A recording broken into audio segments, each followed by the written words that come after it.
En fait, ce qui est très intéressant en regardant les différents pays, c'est la centralisation ou la non-centralisation des décisions.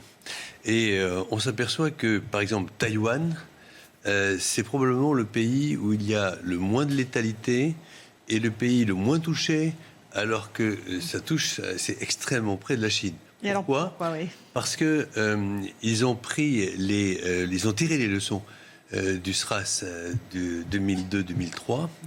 Ils ont immédiatement centralisé dès le début, dès le 6 février, ils ont empêché tous les Chinois du continent de venir.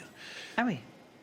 Ils ont tracé les gens qui rentraient chez eux et ceux qui venaient de Chine, mais aussi de Hong Kong, de Macao, impossible de rentrer.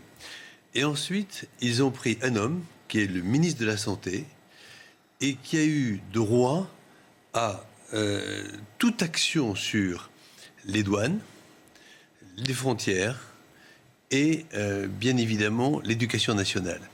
Le résultat est absolument invraisemblable. C'est une magnifique gestion de crise. À l'inverse, vous voyez l'Italie, qui est un pays où justement la décentralisation de l'Italie a entraîné une amélioration du système de santé, il faut le reconnaître, mais en période de crise, en période de guerre, j'ai envie de dire sanitaire, là il faut un patron. Il faut un général, comme un général dans une guerre d'ailleurs. Et ils ont gardé, alors ça a été terrible parce que les propos ont été totalement contradictoires. Certains ont fermé des écoles alors qu'il n'y avait aucun cas dans la région. Pendant ce temps, l'autre ne les fermait pas alors qu'il y en avait beaucoup. Résultat, Giuseppe Conte a pris les choses en main et maintenant, il y a en effet tous les jours, comme chez nous, un décompte et les choses se sont apaisées. Même M. Salvini ne fait plus de politique avec ça. Il y a une sorte d'union nationale.